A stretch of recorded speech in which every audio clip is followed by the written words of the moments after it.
EA, I feel like if you do this right, we could give them one check mark in the plus column if they do it right. If they do it right, Gertz, come on, man. I'm an optimist. You got come on, man. Just give me just a sliver of hope. A sliver. Rebellions are built on hope. We just talked about Star Wars. Come on, man. I promise nothing to EA. Not a damn thing. What if they make a Spyro game? Ooh.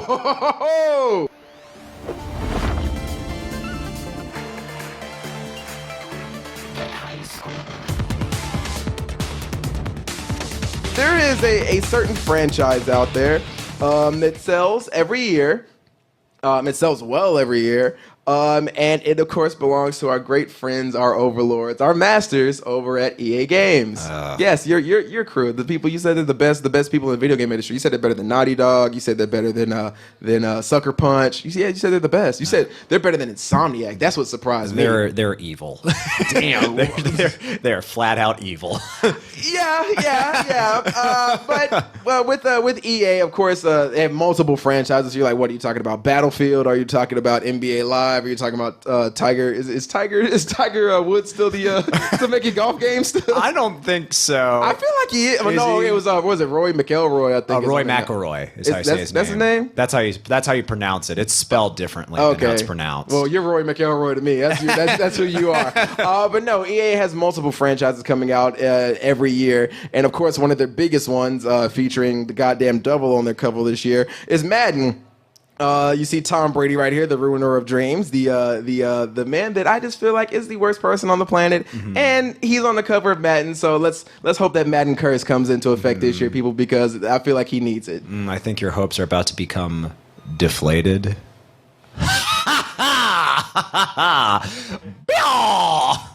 Walter, don't clap for that. Thank you, Walter. Fired. No credits. I'm taking 10 hours away from you. You're going to have to work 3 weeks in a row. But yes, we have Madden 18 this year. And of course, people like always went out and bought it in droves because it is the only football option right now that you have if you want to play any kind of football on any of your home consoles or PCs. And with Madden, like I said, it comes out every year. And people are saying, we kind of have Madden, and the only thing that changes from year to year, maybe we have a fun new like a career mode where you get to play a player going from being in college up into the leagues and dealing with all the drama, like getting signed up with sponsors, playing for UT, which is a very unfortunate for him at this time. But yeah, things like this where you meet your father, who was apparently the not gay guy from Moonlight. Mahershala Ali, I think is his name. I think that's how you pronounce it. Is it Mahershala or Mahershala? Mahershala. It might be pronounced Mahershala. Yeah, the one black guy in Moonlight that was not black. But not gay. I was like, he's not black either. Fuck it. But no, Cottonmouth from Luke Cage being your father, and of course, I'm quite sure something terrible happens to him because he's a black father in entertainment. So we have things like this, and then you get the career mode, a new career mode, and then you get a roster update. But basically, everything is the same from one year to the next. They don't really innovate because they don't really have a reason to. They own the license. Right. There's not a whole lot of incentive there for them to change things up. Yeah, so you're thinking people feel kind of cheated when they go out and buy these games because they don't feel like it's a full update. It's not worth the $60 that they're asking for. Prime example, we've said this about other people when they've done it. The Mario Kart 8 Deluxe, when it came out for the Switch. Oh yeah. They're like, we want full price, and it's kind of the same shit that was on the Wii U. Here's a couple extra tracks and characters, but that's about it. Yeah, it was bullshit. Yeah, they were getting people. Yeah. But Madden, is Mr. Angry Tom Brady right there, came out this year just like every year and said, you know what, it's fine. We got you. But EA is thinking, you know what? As you gamers, I don't know if this is a ploy to get more money or if this is actually helping out gamers. It's EA, so I'm going to say it's a ploy to get more money. Of course. Yeah, we'll see how it goes. But they are throwing around the idea of no longer having you go out and buy a game every year. They're now thinking about making it a subscription service. So if you want to go out and get Madden and FIFA every year, you don't have to do that anymore. They're thinking about possibly, and this is possible, they're just throwing it out there like that, maybe release like Madden 18, and then you pay a subscription, maybe like $5 a month or something like that, and then it just updates and you get the new Madden 19. and then you keep doing that, and it keeps going again. Then you can get the Madden 20, and then it just keep getting updates. And probably they'll release a physical copy every 2 to 3 years. But outside of that, that's it. Okay, so did they release a price point for the subscription you mentioned? They have not. I just threw out $5 Yeah. because I feel like that's the only one that's fair, because that still adds up to $60. Exactly. I was going to say, at that point, just release a new game. But like, I could just stop playing it for a while and cancel the subscription and then bring it back when I want to play the new one. So like, I feel like that works fine for me. But yeah, do you think this could work, or it's a good idea? Do you think it's in the effort to make more money, or it's going to go more towards we want this to be good for gamers? On paper, I do think it's a good idea because, I mean, you could make the argument that not a whole lot in these leagues, like in the NFL, changes from a year-to-year basis. There might be some, but the rosters are going to probably stay mostly the same. There might be a couple big changes here and there, but not a ton. So on paper, I think it does sound like a pretty nice idea where the game just updates if you pay a small fee to be accurate to the way the league currently is. I think that is a good idea. But this is EA we're talking about here. Yeah. They do not have a track record of putting their customers' best interests at heart. First of all, sir, I feel like that is a line. You are defaming the spotless name of EA. How much are they paying you, man? Nah. EA and Marvel have never had any money up at Double Toasted, ever. Thor Ragnarok's just okay. But Damn. yeah, I mean it's a good idea, but EA has a knack for taking ideas that make you go, okay, that would be interesting, and finding ways to really fuck it up. They just recently did it with Star Wars Battlefront 2. I'm glad you bring that up, sir. Recently, I know, it's like, God damn it, it's here. But yeah, recently we had a few issues. The way with Star Wars Battlefront was running when it came out, 2 years ago? Yeah. We had the first one, it ran into a bunch of issues with their servers when it first came out, because everybody got it, because damn near everybody in this country is almost everybody in the world is a Star Wars fan, or they like first-person shooters, and to bring it together, it works. But we had Star Wars this year, Battlefront 2, coming out, and they decided to introduce something new that was in a bunch of other games, like, I don't know, Overwatch, and I feel like I'm missing another.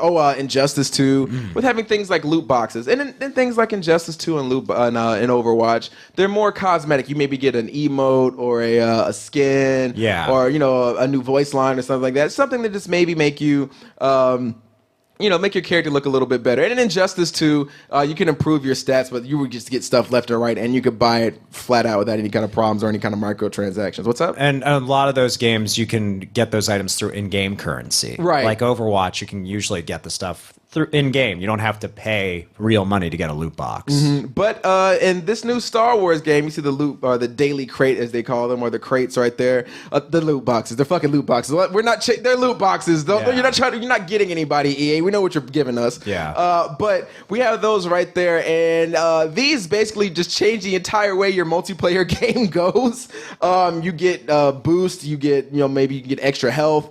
Maybe you can get a rocket launcher. You get new characters and things like that. So basically, you can either grind your ass off to get all this stuff, which would take forever, or you pay those microtransactions, like EA, of course, wants you to do, and you basically pay to win, which is a lot of people are complaining about that right now. Yep, as they should be, because this very much is pay to win. The more money you pay, the more powerful you become in the game. And if this was just a single player game, honestly, I'd be like, okay, whatever. It's kind of shitty, but I wouldn't be mad about it. This is bullshit. Well, maybe this is like a way of EA to they're showing you like it's Star Wars.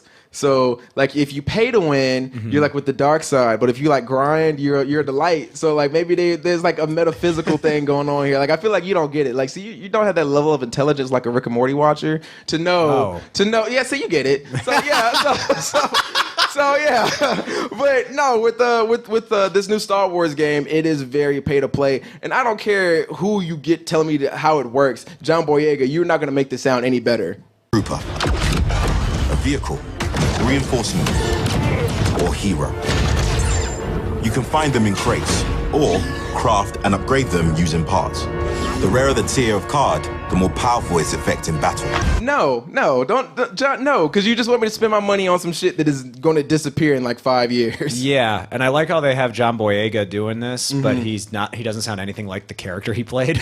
No, not at all. It's like not at all. It's like if you're gonna, we have this person that played a character in Star Wars doing the VO, maybe make him sound like the character himself. It was his day off, man. He's like, yeah, I'm sleepy. I don't even play this shit. Like, why? Yeah, I don't like EA, but I gotta cash a check. So yeah, we were rocking with it. But yeah, with EA, they've turned around and, like you said, they are basically money hungry. Yeah. So with this new subscription service, I don't know. I feel like maybe it could work out well. Like maybe you spend like $20 on the game and they charge you like $4 a month to have it, and it'll upgrade for the next 2 years. Do you think that's worth it? Because at the end of that, you still save about $20, $30 for 2 games, 3 games. If they had a price point like that, yeah. I think if they had a reasonable price point and a solid execution, like what you just described, sure, I think that's a good idea. But I wouldn't be placing any bets on that happening. not with EA's track Why do you record, refuse to believe in EA, man? They have done nothing but great things for the video game industry and brought you nothing but joy. I can't think of anything horrible that they have ever done in their lives, because EA is, again, I think the best company in America to work for. It's not your fault. I know, man. I just keep saying no, you're right. It is not. I need to stop. Yeah, you ruined my life.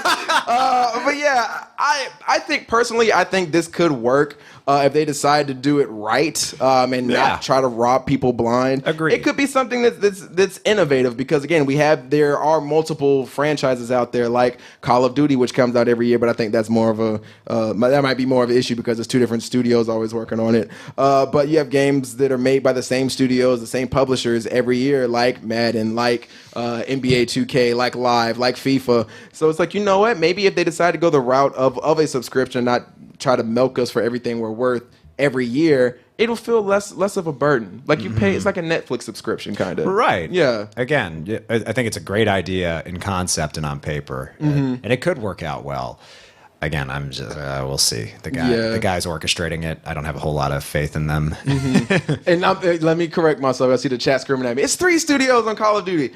Okay. I know. I remember I was just used to Treyarch and Infinity War behind it. But yeah, I know that they got their 3 now. So yeah, they're just bouncing around. So that might be an issue there. But with Madden and FIFA, they're not, because they're all EA inside EA. And so they should be good there. So EA, I feel like if you do this right, we could give them 1 check mark in the plus column if they do it right. If they do it right, Gertz, come on, man. I'm an optimist. You got, come on, man. Just give me just a sliver of hope. A sliver.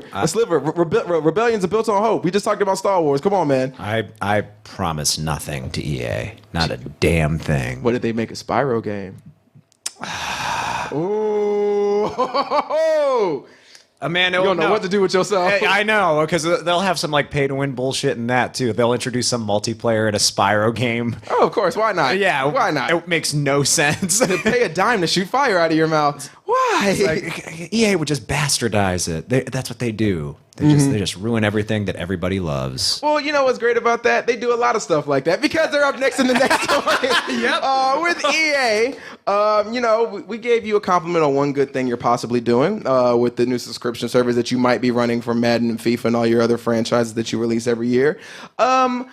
But EA has been on a tear recently of buying certain things, certain studios. And it's not working out great for certain people. I think 2 weeks ago we talked about Amy Hennig. Yes. That used to work on the Uncharted franchise and was working on the new, basically Indiana Jones or Uncharted Star Wars game, with that basically getting the axe because no one knows what's going to come of it because everyone's gone now. Yeah. It's like the writer's room for the Dark Universe. And apparently they were using an engine that wasn't designed for that type of game. Yeah, the Frostbite engine, which is not for that. It can work in Madden and things like Battlefield, but probably not that Star Wars game. It would have been a mess. And we've talked about multiple mergers outside of the video game industry. Last time we talked about, it was EA and Visceral. And then on, Wednesday, we talked about Disney and Fox coming together. Yeah. So we got it's just a gang of monopolies happening right now. And EA, we know with you guys taking up Visceral a few weeks ago, it made us go back and look at some of the other people that you brought out and what happened to some of our better games. I know Gertz had one that was near and dear to him, his Mass Effect series when they bought BioWare. Yeah. And of course, again, because EA is perfect, nothing went wrong. Mass Effect Andromeda came out, and it was the best game, the best space opera RPG ever. Better than KOTOR, better than all the Mass Effect 1 through 3, all of them combined. I would be showing more disgust, but my face is tired. So this is all I got. That's all you got? Yeah. Well, people, with EA, we have a list of victims here, and it says it right there. You can look right there. Criterion, Westwood Studios, of course, LucasArts, Maxis, which had the perfect SimCity debacle, which is I find hilarious. That was great. And then, of course, we had BioWare and the whole Mass Effect Andromeda issue. And, of course, with the loss of the new Star Wars game coming from Visceral, another victim of it. Now, people, there's another studio that has been bought by EA. And it hurts me, dear, because Visceral, with what they were making with Dead Space and the Star Wars game, it seemed like they were going down the right road. EA it's like, all right, they're doing a good job. They're coming out with games. Dead Space is going great. That new Star Wars game is going great. Everything looks fine. And then we find out Star Wars gets canceled. And then we find out, I just lost my train of thought. We find out that all these other games are going to be getting pushed back or just not coming out at all. Now, with EA buying this new studio that I haven't even said yet, it puts a franchise that I thoroughly enjoy in jeopardy. And that franchise I am talking about is, I think, possibly one of the best games that came out and was kind of slept on, which was Titanfall 2. But what truly separates the pilot from all the grunts and machines of the battlefield is the bond between a pilot and a Titan. When linked to a Titan, a pilot can only be stopped by overwhelming force. I like how he talks about a Titan like it's his girlfriend. He's like, you don't understand my bond between me and my my Titan. Yeah, it's a machine. Yeah, well, let him have his bond. It's chill, man. But yeah, Titanfall, which was a great game last year. I feel like it kind of got slept on because a bunch of stuff was coming out around the same time. Yeah. It was phenomenal single player, really fun multiplayer. And it was a really well-developed game. The gameplay was amazing. And, of course, it came from Respawn Entertainment. And they have now been bought out by EA. And now I just don't know what life is anymore. It makes me sad, man, because there's so many great games that, I feel like I'm going to lose Dead Space in 1 year. Yep. And now I'm going to lose Titanfall. And, yes, I know EA. You say Titanfall is still going to come out. It's going to be fine. You're still going to get the same game. I feel like I'm not. You're not. Because it's EA. And well, let me ask you this. Why do you think I'm not going to get the same game? I think you just answered it. It's because it's EA. But tell me why. Tell you why. Because EA is always looking for opportunities to cut corners in order to make their bottom line. Mm-hmm. And with something like Titanfall, it's a shame because it's the perfect candidate for something like this because, as you said, it kind of underperformed. It was a game that was received really well by everyone who played it and by critics alike. But it didn't quite have those sales numbers that it frankly deserved. Right. So I think that it's the perfect victim for EA to take advantage of, and it sucks because it's so shitty. You can totally see it's like, oh, you guys know what you're doing, but you're not appreciated. We'll take you in. We've got you. Come in. I'm so warm over here. Oh God, no. Yeah, exactly. This is a business decision that feels predatory to me. Yeah, and keep in mind, Respawn has worked, like Visceral, has worked under EA before, just like with the publishers. They developed, and then EA decided, here, we'll help you release the game. But now this is kind of an in-studio thing now.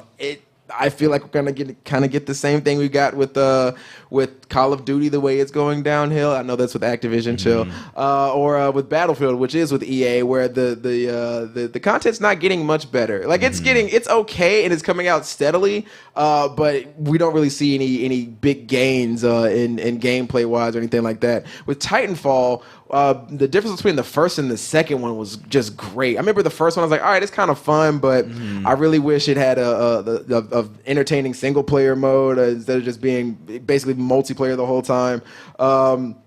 and the controls felt a little wonky. But in the Titanfall 2, man, everything felt smooth. Like you could do stuff like just showed right there, sliding on the ground and getting a shot off right. The story mode was really good. Some people cried during it. I don't know who those people were, but some people cried because they showed the bond between a man and his robot, and it was like it's like me and my robot. I feel like it works great. Yeah, but yeah, I feel like with EA, you're right. It's gonna just kind of turn around and it's gonna get flipped on its head and turn into something that we see them doing every year, where it's going to be a repeat of the same exact engine, the same exact gameplay, and maybe an update to the story mode. And let's throw in loot boxes for fun. Yeah, and I would challenge anybody, and you might be able to do this. I know I personally can't.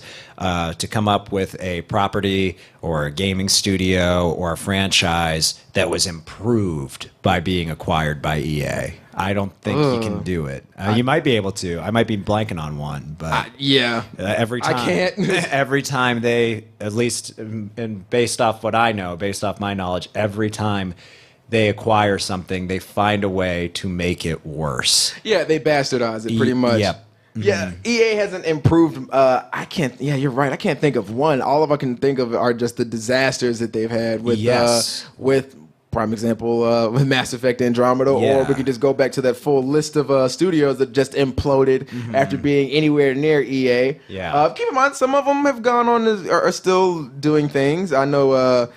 DICE is still there, and they did such an amazing job with Mirror's Edge, the most recent Mirror's Edge game, the game that I think is Electric Ambient. Yeah, because it almost put us to sleep while we were playing it here. It really did, man. Yeah, it's like, whoa, this is so entertaining. Yeah, it's like taking melatonin. I really was just like, oh, there's nothing going on here. Yeah, I mean. I want to be in your corner, man. I really do. But you make it so hard. It's so difficult. And then again, with all your victims here, like I'm looking at your graveyard that you have in your backyard, including Maxis, which was on top of making any simulation game, whether it be The Sims or SimCity, or with like we say with BioWare, and they just fucked up Mass Effect. So EA, I want you to do good. I do. I legit from the bottom of my heart want you to do well, but it feels like you're incapable of doing so. But yeah, we'll put the challenge out there. People, tell us a game that was bought, a studio that was bought by EA, and their game steadily improved, or the next game they came out with was phenomenal. Because I think Gertz is right. I can't name one. I can't either. There might be one out there. One might be escaping me right now.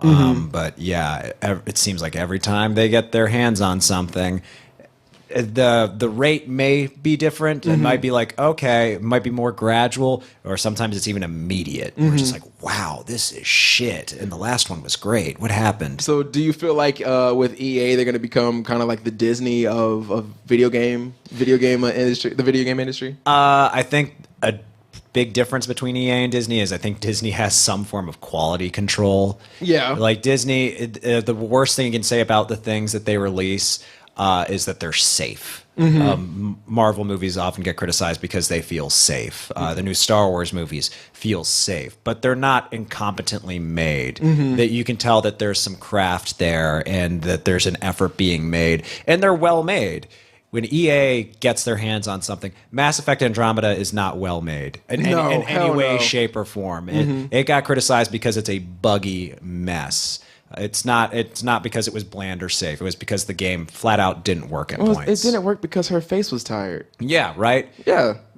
Your face has no business being tired. You're a fictional character that doesn't exist. No, it's tired. Don't tell her what her face is. Those polygons need rest, Gertz. But yeah, you're right, man. EA just kind of seems like they're smelling their own farts at this moment. They're throwing in a gang of microtransactions and not even being like apologetic about it. Like they're saying they're fixing their loot boxes, but they're still a mess. Excuse me. They're loot crates. They're not loot boxes, Gertz. Oh, they're loot crates. Don't mess that up again. We'll have to have a talk after this. But yeah, with their loot crates, they're just adding in microtransactions. They're out here buying up every studio that makes a game that you like. I swear to God, if they find some kind of way to buy 2K, which they tried to do multiple years ago. And keep in mind, if that happens, people, you'll lose obviously the NBA series, but you'll lose Dishonored. You'll lose BioShock. You'll lose, what else is 2K making? Or what did they try to buy Bethesda? They'll try. I'm telling you, man, they will try. Especially with the 2K thing. Like you said, they already tried it once. Yeah. They will try again. It's the same thing with Disney and even 20th Century Fox. Last I heard, it sounded like that deal was going to fall through. They're going to try again. They're definitely going to try again. And if you keep buying games made by EA, you're going to give them the means to try again and a higher chance of succeeding. So, got a point. Listen. I make a point to not really buy EA games. I haven't bought an EA game in a long time. Really? Yeah. What was the last EA game you bought? Can you remember? Probably Mass Effect 3. Oh, so you don't even support your Mass Effect no more, man. You're such a bad fan. Dude. Terrible. I'm the biggest Mass Effect fan you know. And then Mass Effect Andromeda comes out and you don't even get it. I was really excited for that game, remember? But you didn't get it. And then because I talked to you about it. But you didn't get it. I don't care what I said. You ain't get your game. You ain't a fan. I think I'm a fan of what it was. Oh, you missed the old Kanye. Yeah, Okay. You put it that way. All right. Sure. All right, fair enough. Well, hey, EA, maybe... nah, I can't end this on a good note. Y'all stop buying all these goddamn studios. Like, what do you need them for? Like money, that's why. Yeah, but like, chill though. Like, I feel like EA kills creative content. Like, it's They like, do. I want to try something new. Nah, no. Release the same shit over and over, and then take stuff away so we could charge for it. Yeah, they do kill creative content. They do it all the time because they are all about their bottom line. They're all about money. And people keep on giving them exactly what they want, despite the fact that what they're paying for usually isn't up to snuff. Yeah. Well, hey, we got Star Wars coming out next week. I'm not buying it. Why not? It's EA. You love them. The first Battlefront, I've told this story before. I almost did buy it. I had it reserved, and then I found out that the shit they were pulling with it. I went and canceled my reservations. Like, I'm not buying this, man. God damn, man. Wait, we got, see, this is why we keep Walter around. So what came out that EA was good for after they bought it? Well, it's more so for Respawn, is that once they were bought out by EA, I noticed that there's a lot more job openings and positions. Okay. I mean, that's good for like people like me who need like work. Okay, well, from y'all can't hear Walter because he's not on mic, but he just said from EA buying Respawn, one good thing did come out of it. A bunch of people are getting hired, people getting jobs, but I got a feeling those jobs are going to be gone very soon. Yeah. They're like, yeah, we hired new people. 3 weeks later, bye. To play devil's advocate, EA has been called one of the worst companies to work for on the face of the earth. Yeah, Twice. and I think it was 2 years in a row, wasn't it? You are correct. Like, and they won that the year of the Exxon spill, or like the spill, and like they were killing birds and sea lions. They're like, nah, EA is still worse. Yeah, there was a company out there actively destroying the planet. Maybe not on purpose, but they knew they were doing it, and EA is still worse. They did it on purpose. They knew what they were doing.